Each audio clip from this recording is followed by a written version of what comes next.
Welcome to the deep dive. So we're doing something a little different today. Yeah, changing the... Instead of our usual, articles and research, we're actually going to watch some video together. Yeah. Live reactions, basically. Exactly. Like, you're right there with us watching this stuff, maybe for the first time for some of it, and we'll just unpack it as we go. And what we've got queued up is from the WWE Hall of Fame 2025 ceremony. A big night, obviously.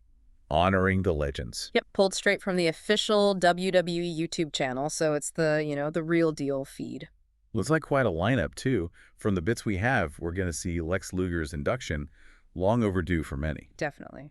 And Michelle McCool, looking back at her career. Plus Triple H, of course, taking his place. And I think there are moments with the natural disasters and Steve Austin talking about a match. Yeah, a few other bits woven in.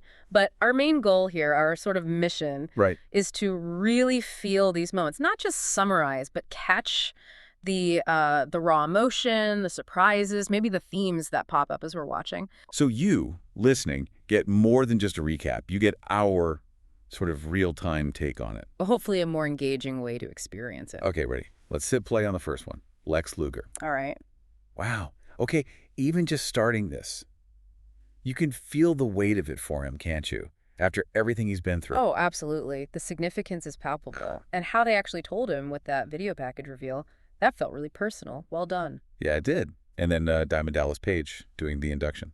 What stood out to me straight away was how DDP framed it. It wasn't just, here are his wins. No, not at all. He focused so much on Lex's journey, his rebirth, as he put it.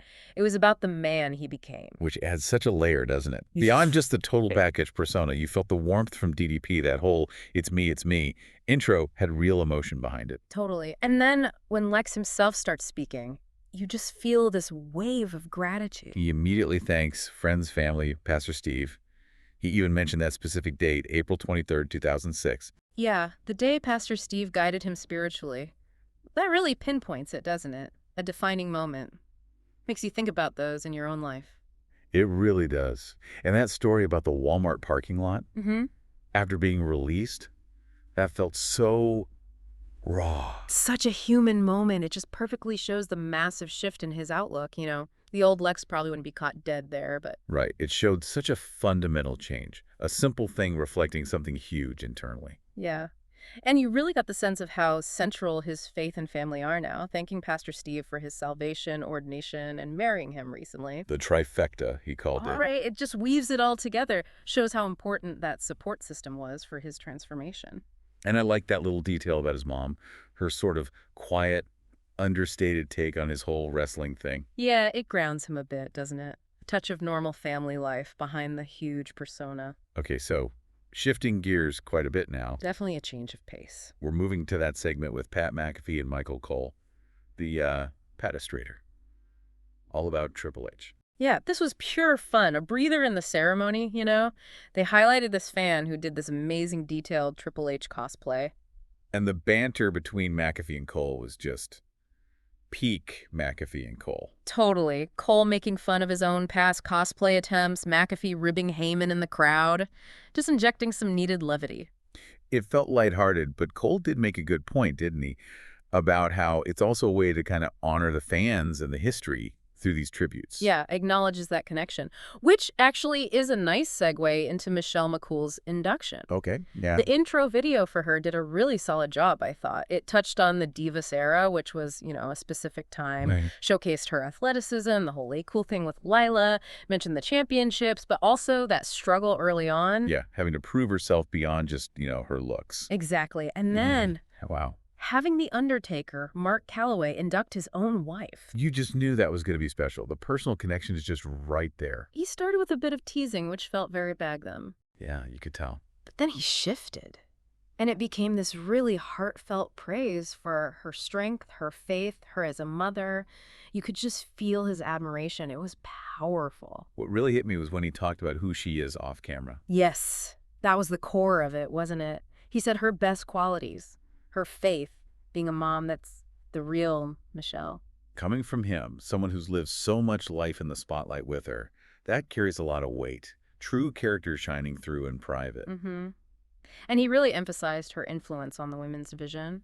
how her work kind of paved the way for what the women are doing now. Absolutely a pioneer in that sense. So then Michelle gets up there, and that story about the first call from WWE, so relatable. Oh, yeah, the disbelief, giggling in the car after ignoring the call. Right. It just paints this picture of someone who, even with all the drive, was almost floored that her dream was actually happening. And that click moment she mentioned, where she started thinking, maybe I am enough?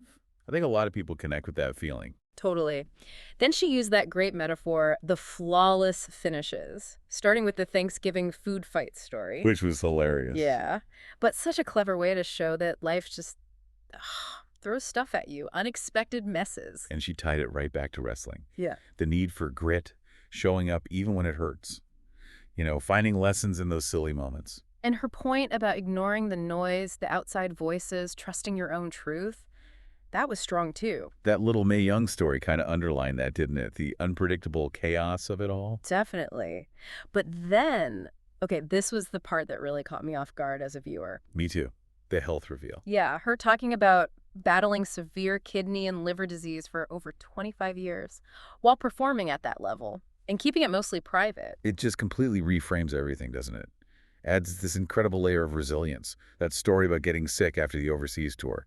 Harrowing. It really puts things in perspective. You just never know what people are dealing with behind the scenes. Makes her gratitude towards her family, Taker, her kids, feel even deeper knowing that context. And even how she flipped the meaning of her theme song lyrics, "You're not enough for me," turning it into overcoming negativity, that was brilliant. So smart. Shows real strength of mind. And she wrapped it up, bringing it back to grit, ignoring doubt, knowing failure isn't fatal, tying it all to her own journey of believing she was enough. Just, wow. An amazing speech. Truly moving. Okay, so the main event. Triple H. The Game. The King of Kings. The video package for him was, I mean, expertly done. Really showed that evolution, didn't it? All the personas, the injuries he came back from, NXT. Evolution was definitely the key theme there. Constant reinvention. And who else to induct him but Shawn Michaels? Perfect choice. Their history, their chemistry, it's legendary. Shawn's opening was great. A little humor about their wives worrying, the on-screen kisses. Classic HBK. Set that warm, personal tone right away. But beyond the jokes, he gave some real insight, didn't he? Talking about Hunter's early ambition just to be a wrestler, that work ethic. Yeah. And importantly, he tackled the elephant in the room, right? Yeah. Marrying Stephanie. It was very clear about that. Very firm. Stating that Triple H earned everything through his own merit, his own hard work. That needed to be said, and Shawn said it emphatically. And just talking about their friendship through all the ups and downs, Shawn's humor about why Hunter stayed friends with him. Yeah, typical Shawn self-deprecation, but you felt the deep bond underneath it all. And his perspective on what Triple H built with NXT, its impact, that really highlighted how much Hunter contributed beyond just his own matches. For sure. So then Triple H takes the stage, and you could see it immediately. He was choked up. Yeah, he acknowledged it right away. Felt very genuine. And that theme of true friendship being invaluable, that came through instantly. And I thought it was incredibly classy, that moment he took to recognize Rich Herring. Oh, yeah. 55 years with the company. Calling him the Wolf. That was a really special touch. Honoring someone behind the scenes who's been there forever shows real respect. Totally agree. And his whole point that this wasn't really about him, but about everyone who helped him, that set the stage perfectly. And then the list. Wow. He went deep into acknowledging people. Started with C.J. Strongbow, his parents' work ethic. The names just kept coming.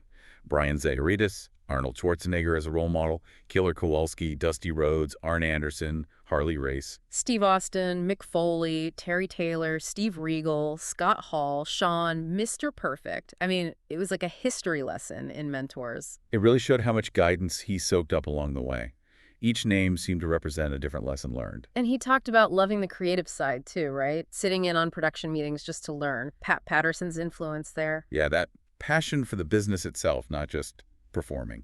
And I found it interesting when he said NXT, the passion of those talents, actually reignited his love for it all. That makes sense, seeing it fresh through their eyes. He also thanked current collaborators, Mike Hayes, Bruce Pritchard, Ed Koskey. And shared that advice from Undertaker about Stephanie. Another little peek behind the curtain. And then, like Michelle, he shared something deeply personal. The heart failure. Yeah. Talking openly about how serious that was and how it completely shifted his perspective. People over work. That really landed. It gives you a different understanding of him now in his current role. Definitely. And then talking about his daughters, Aurora, Murphy, Vaughn, so much pride there. You could just feel it. Mentioning their different personalities and achievements. Really lovely moments. He also gave nods to Nick Khan and Sonny for their roles now. And then bringing it all back. Closing by saying he's still just that kid, that fan from Nashua who loves wrestling. That felt like the perfect end note. And thanking the WWE Universe, the fans, brought it full circle. Absolutely. So wrapping up this deep dive, man, some powerful themes kept coming up, didn't they? Gratitude, obviously. Huge amounts of it. Resilience, too. Stories of overcoming huge obstacles, personal and professional. Transformation. And the importance of mentors, friendships. That thread was woven through almost every speech. Definitely. And just that underlying, enduring passion for this unique business, for wrestling, and for the fans. Standout moments for me. Definitely Michelle McCool's health reveal. That was stunning. And just seeing the genuine emotion between Shawn and Hunter. Yeah, seeing it unfold on video, experiencing their reactions, it does give you a different connection than just reading about it. You feel the pauses, you see the tears. Absolutely. Which brings us to our final thought for everyone listening. Yeah, what parts of these speeches, these stories, really hit home for you? Watching along with us, what resonated? How do these themes of bouncing back, being thankful, leaning on people, how do they maybe connect with your own life, your own interest? Something to maybe mull over, reflecting on these journeys and the lessons shared tonight.